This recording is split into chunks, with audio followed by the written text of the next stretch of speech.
Hi guys, it's Angie with Fun Endeavors Tie-Dye Lab. Today I'm making a shirt that I'm calling a sunset shirt. This one is a fan folded shirt that I'm going to do an inclined ice dye on. To begin, I've taken my shirt that's already been prepped. I've laid it out flat, smoothed out some of the wrinkles, using a washable marker with a piece of kite string wrapped around it. And I'm going to put my finger on the very corner of the shirt and draw an arc on this shirt. Then I'm just going to fan fold this arc and tie it up with some kite string when I'm finished.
The rest of my shirt, I'm going to fan fold that as well and use kite string to tie it up.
My setup to do this incline dye is I've taken a plastic tub, put a piece of plastic guttering down in the tub.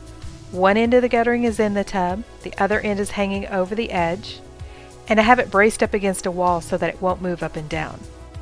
I've put the shirt down into the guttering with the end that I started my fan folds on, so the very edge of the shirt, the bottom part of the shirt that I drew the arc from, that's what's up at the very top of this piece of guttering. I'm using some Dharma colors for this shirt. I'm beginning with deep orange, followed by fuchsia and amethyst. And I'm just going to keep this pattern going all the way down the shirt. If you'll notice, I'm having a little bit of difficulty keeping my dye on the shirt because my incline is pretty steep.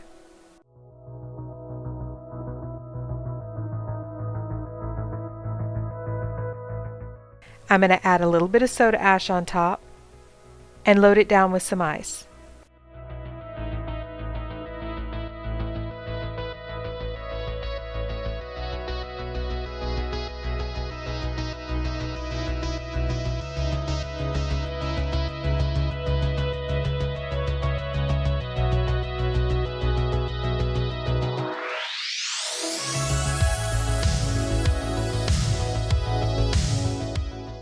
At the very top of my guttering, so that very end of my shirt at the top, I'm going to add a little bit of deep orange over the top of the ice because I noticed that most of my dye that I kept trying to put in that area would slide off. So I want to make sure I get some color up in that area. So I'm going to sprinkle just a little bit over the ice. Alright, so here's what our shirt ended up looking like. Listen, I sure would appreciate it if you guys are enjoying these videos to please hit that big red subscribe button and subscribe to my YouTube channel. Thank you guys for watching and have a great day.